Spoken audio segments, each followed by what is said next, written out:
camera. So I'm going to stop my video and then I'm going to turn it over to Becky.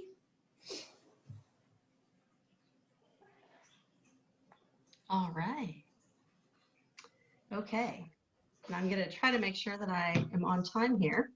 Are we good to go with recording, Ellie? Yes. Okay. All right. I'm not quite ready. Who do you think you are? I'm going to say the wrong thing. I'm not smart enough. I don't want to bug people. I'm not attractive unless. I can't do that. I'm not doing enough.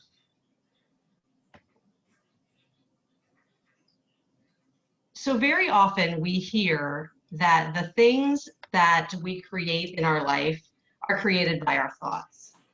And I think a lot of times what we do is we hear something like that and we make a joke out of it. And we say, oh, okay, well, if what I think is, creates my reality, then I think that I'm going to win the lottery tonight and wake up a millionaire tomorrow. So I'm going to wake up and expect a big pile of money. And then we kind of laugh off.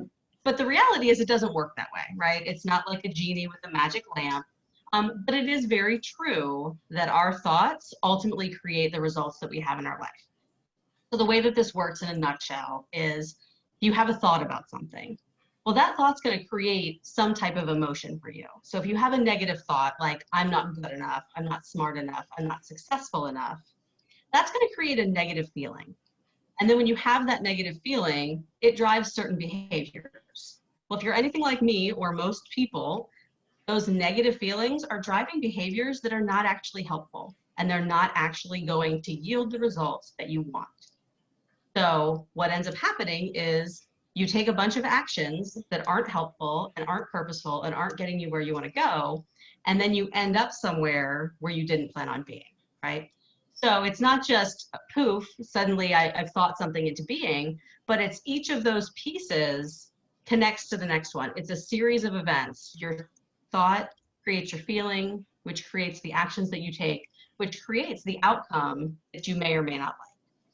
So truly the key to creating what you want for your life is to manage your own mind, is to focus on what you're thinking and what you're creating with your thoughts. And the problem that a lot of us have in our lives and in our businesses is that we believe things that are not true. And the things that we believe tend to become true because we let them be acted out in our lives. So today we are going to talk about 3 myths that you should overcome right now in order to achieve big success in your business.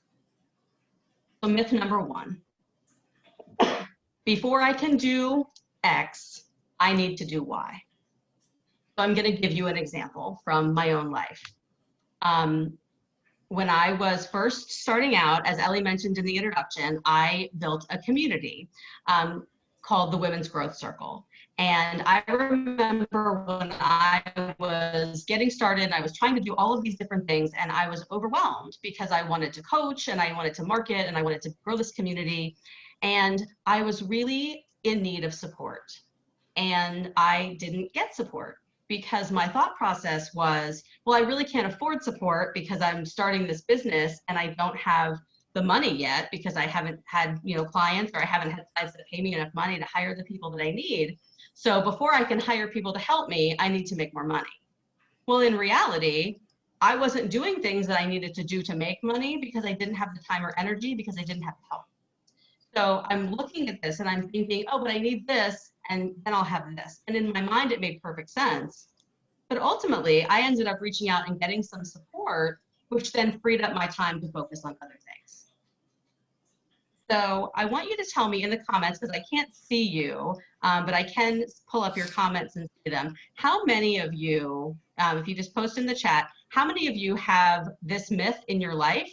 And tell me, what is it? Like, how does it come up for you? Before I can this, I need to this.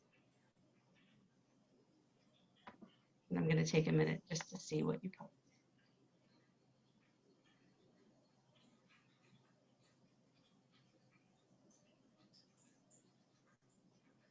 Yeah. So before I can move forward, I need to get more certifications or education. Anybody else have something that they're telling themselves they need in order to move forward toward what they want? Yeah, I need to have all the information, all the details before I can move forward. Need to lose weight before I can buy new clothes. Yep, need to have a website before I can network. Need to be successful before I can present myself to the world. So I'm reading these out to you because I'm sure that some of you are hearing these and going, oh, did I write that? And then you're like, oh no, I wrote something else. Because I'm pretty sure that a lot of us have had this experience. Which brings us to, how does this show up?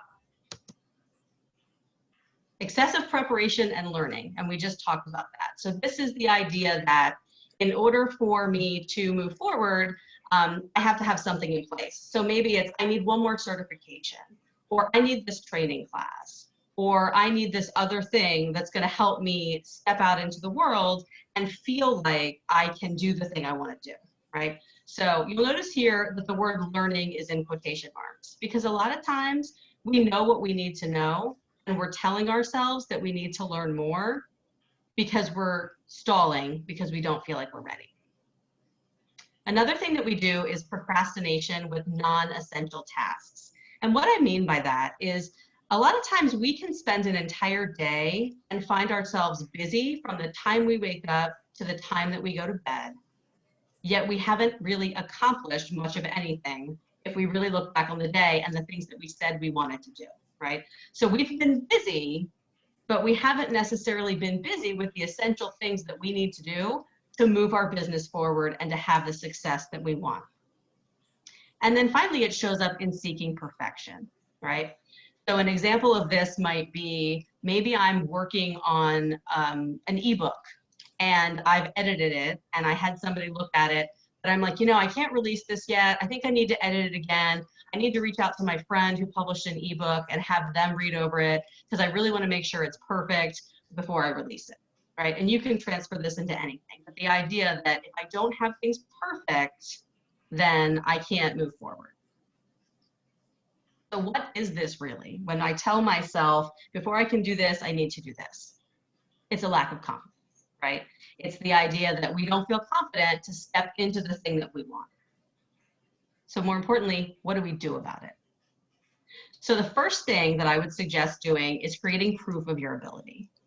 Because the best way to overcome a negative mindset or a lack of confidence is to have proof that you actually can do the thing that you want to do. So some of you may have heard me talk about this before. I actually keep, and I'll pull it out for you, I actually keep in my drawer, in my desk, a little book. And this little book is called Becky's Book of Wins. And I write in this book successes that I have. They may be personal, they may be professional, they may be big, they may be small, but it's a book of evidence of all of the things that I've done successfully. So if I start to doubt myself or I have a bad day, I can pull out my book of wins to cheer myself up. Another way that you can create proof of your abilities is by asking for feedback from people who have worked with you. Ask for a testimonial, ask someone about their experience. And then write down things that they've shared with you. You can use that not only in your marketing, but you can use it for yourself to help create this proof that you need when you're not feeling confident. Another thing that you can do to overcome this myth is to differentiate your must-dos. So again, it goes back to this idea of sometimes we spend time on things that we don't actually need to spend time on. If I know that I have certain things that I must get done today, I'm going to prioritize those things. And I think somebody talked about this. It's a common term some of you may be familiar with, the idea of eating the frog, so doing the most important thing first.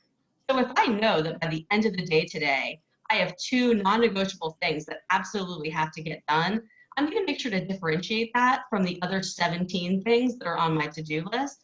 And those 2 things need to happen first, and I need to make sure that I carve out time for them. And then the last thing is focusing on good enough, right? Many of us, especially women, don't like the idea of not being perfect, right? We are always striving to do our best. We're always thinking we need to do more. So this idea of good enough can be really uncomfortable. But one of the most powerful things that I ever heard, and this is kind of an adaptation of it, was B+ and out the door. right? The idea that we're always trying to create A+ work in everything that we do. And a lot of times what that results in is exhaustion and us not actually doing anything because we're constantly working on that perfection. We're trying to make it better, make it better, make it better, and then it never gets done, right? It's the idea that done is better than perfect. So B+ and out the door. Focus on good enough. So myth number 2 is that being visible is scary. And I want to share a little story because this is something that has always been meaningful for me, this idea of visibility. And I've not always been somebody who has been great about being visible, which is obviously something that has changed since you're all here with me every week. As you know, I'm one of the leaders of the group and I'm here speaking. But visibility can be really uncomfortable for a lot of us. And so this idea of visibility being scary. And I want to share a little story with you. As I mentioned, I run an online community for women, and I post content in that group regularly. And the content that I post is original content. So it's stuff that I write, that I create. And that can feel, when you're first starting out, that can feel a little bit uncomfortable because you're really putting yourself out there and you're thinking, well, what if people think my ideas are stupid? What if they don't like it? And it can be really scary. And I remember when I first started doing that, and sometimes I would post stuff and people wouldn't engage. And I would feel like, oh, maybe they don't like it. Maybe they think it's stupid. And it was a really scary, uncomfortable place. And then I was invited to celebrate the anniversary of a friend of mine's business. And she had a small gathering to celebrate her first year in business. And I went to the celebration and I met a woman there who I never met before. And she introduced herself and she said, I'm in your group. I guess she had been invited by the friend of mine. And she said, and I just want you to know, I don't comment because I don't want to look like a stalker, but everything you say resonates with me. And every day when I see your posts, it like hits me right here. And that was so powerful because I realized that I was terrified of being visible. And I was so focused on that I wasn't at all focused on the impact that I was having on this person. So are you somebody who worries about being visible? If so, I want you to just type a Y or a yes in the chat. And if there's something specific that you tell yourself around visibility, feel free to add that in for us. Right, seeing a yes. Oh, we do have somebody who's a no. I know some of you are comfortable with visibility, so that's a good conversation for us to have. But yeah, you'll notice that again, when you think about the makeup of the group, you know, we have a vast mix of people here with different experiences, different backgrounds, but you'll notice there's quite a few people who are not necessarily comfortable with visibility for various reasons.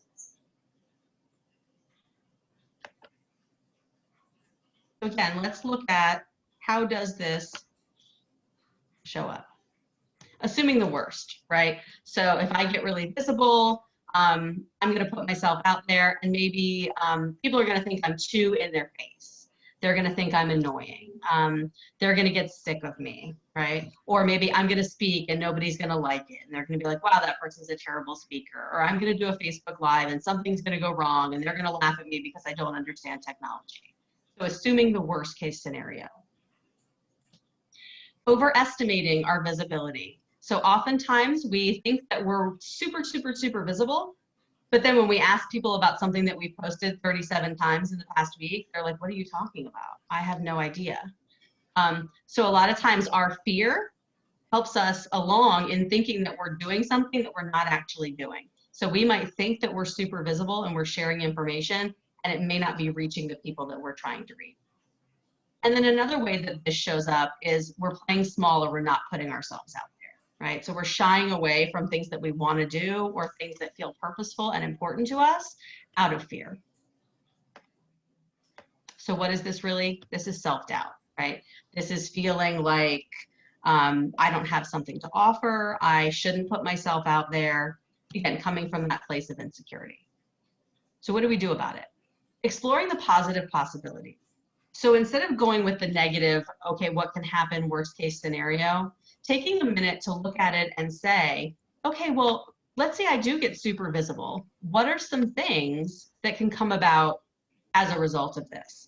So in my personal experience as a coach, if I'm nervous to do something, but I realize, hey, this could actually help me reach a lot of people, on the one hand, a positive possibility is that's good for business, and we know that's why we're all here, right? But another thing is, as I mentioned before, it's really important to me that I live a life of service to others. So one of my positive possibilities would be, oh, this will get me in front of a lot of people, and that's a lot of people that I can impact in a positive way, right? So always thinking about what is the upside if you overcome the fear and move forward with the thing that you're afraid of. Be mindful of other people's visibility.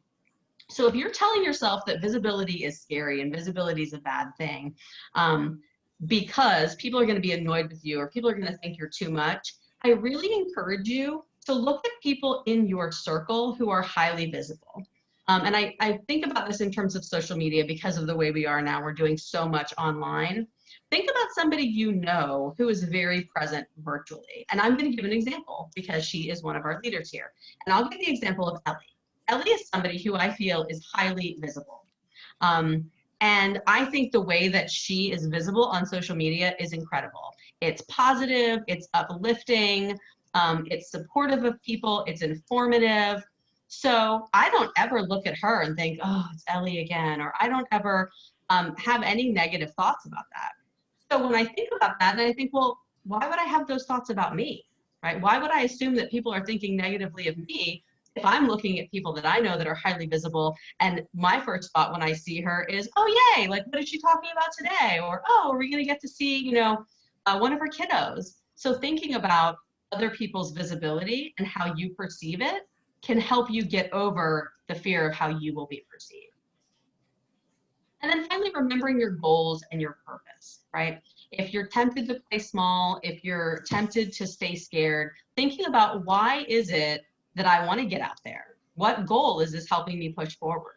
So if I'm afraid to be visible, well, what am I giving up by not being visible? What goal am I not moving forward with? All right, myth number 3, and this is a big one.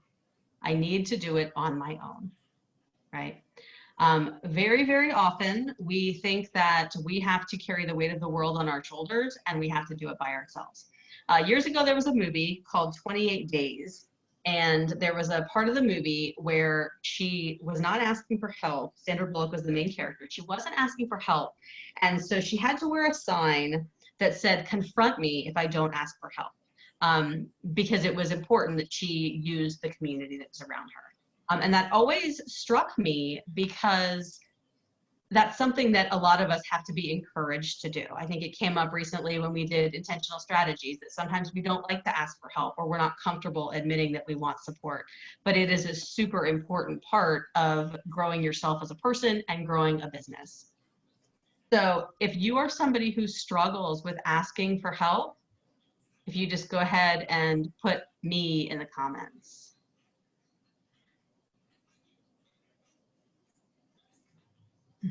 I see Jackie said, recovering, I got it, girl. I love it. Yeah. Yep. And again, I think this is a very common theme that comes up. So when it does come up, what does it look like?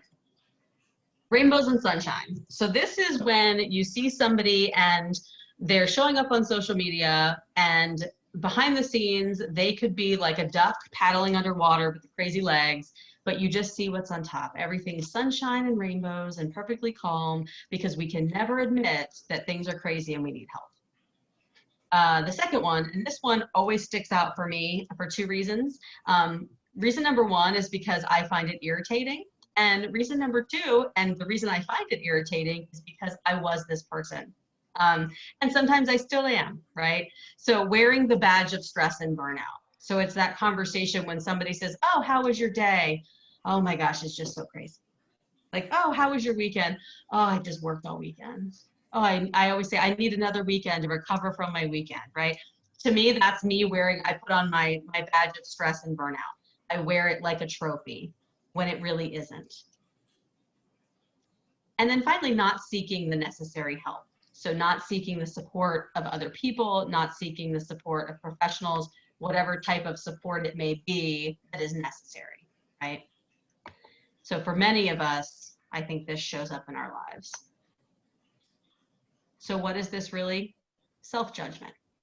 To me, this is a form of self-judgment because what we're basically saying is, I have to do this on my own or else I'm not good enough, right? We're trying to prove ourselves because we don't feel good inside, right? There's something that we're judging about ourselves. So what can we do about it? The first thing is, get comfortable sharing your real story so people know how to help you. And that doesn't mean putting all your dirty laundry out into the world or being the person who's always complaining. But what it means is being real and being open to what your struggles are so that people know how to help you, right? If I don't know that visibility is a block for you, then I can't share ideas to help you, right? If I don't know that you're struggling with body confidence, then I can't share some things that I've tried that have worked for me, right? So being mindful that the more you're open, the more people can support and help you, which relates to the second thing that you can do, which is cultivate a tribe of people that will inspire and motivate you, not commiserate. I'm sure we've all had those friends where we felt like it was great to connect with them and they were really good about letting us be frustrated and emote. And sometimes we do need to vent to our friends, absolutely. But sometimes those relationships can become almost negative and toxic in a way because we know that, oh, that's the person that I go to complain, and then they complain to me and then I complain to them, and it becomes that perpetuating, again, wearing our struggles like a badge of honor. So instead, find somebody that, yes, I can vent to when I need to, but I know it's going to be met with their saying something to motivate me, saying something to inspire me, saying something to uplift me, because it's super important that we have people in our lives that uplift us and give us that push forward, especially when we're struggling and feeling like we have to do it alone. And then finally, seeking professional support. So if you are a business owner and you are struggling and you're working 15 hours a day and you're pushing back against getting an assistant, maybe that's something you need to think about. Or if you're somebody who is struggling with mindset, maybe you want to work with a coach. If you're somebody who, you run a store and you have to be at your store 24 hours a day because you have no employees, because you don't want to hire help.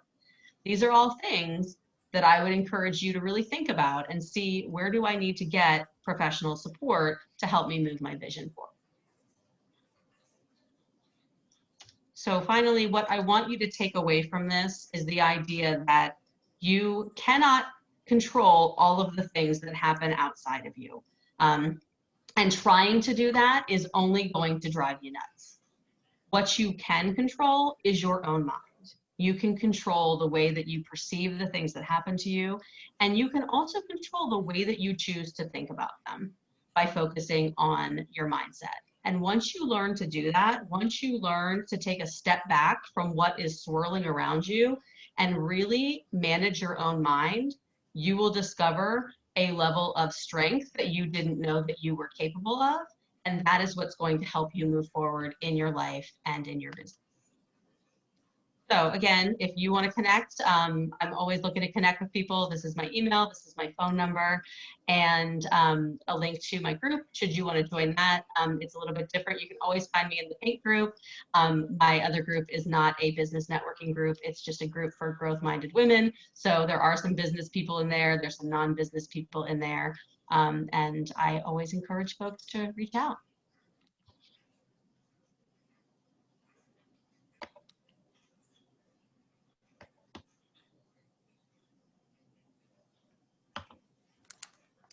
Thank you, Becky. So good. I'm going to have to watch that again because my head was going off. My brain was exploding. We have a little bit of time. I'm going to make sure that we wrap up by about 1:20 so we can talk about promotions. But any questions for Miss Becky, because it was so good. So go ahead if you have any questions. Raise your hand. Did I stun you into silence? Yes, so I feel. Okay, so I know I had to, Coach Mary Louise is like me. I had so many notes. I was all typing away. One thing I heard a lot of people say on the call, the two biggest themes I heard was number one, confidence. And then number two, feeling like I'm not enough. And I had to ask, do you think those might even be kind of related, like confidence and then I'm not doing enough? Absolutely. And thank you for the shout out. I got like, I was all, oh, that's so kind of her. So thank Yes, you. I love it. You're a great model for how to go live.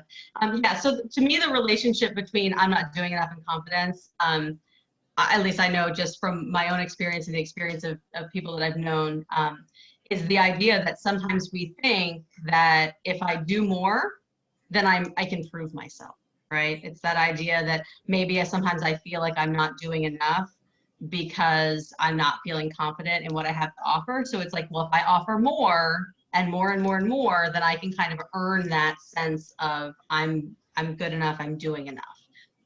And so sometimes when we learn that we are enough just as we are and we have the confidence that we need, we can give ourselves permission to slow down, relax, and sometimes do a little bit less. Yeah. That's interesting because it comes down to trust, I think, for me, and trusting that like things will work out even if I do take a break. But that also comes from me being confident and enough in the power of the daily activities I do take to say, okay, I'm confident in myself and I'm going to take a little break. So, yeah, Ellie, I Vicky. was just going to say that as you were talking. I think that consistency in anything is such a big key to, so that if you do go off, and take some time away, or if you, have an off week somehow, if you're consistent the majority of the time, you'll have the confidence to know that your business is going to stay on track. Absolutely. All right, I'm going to go ahead and stop the recording. Okay.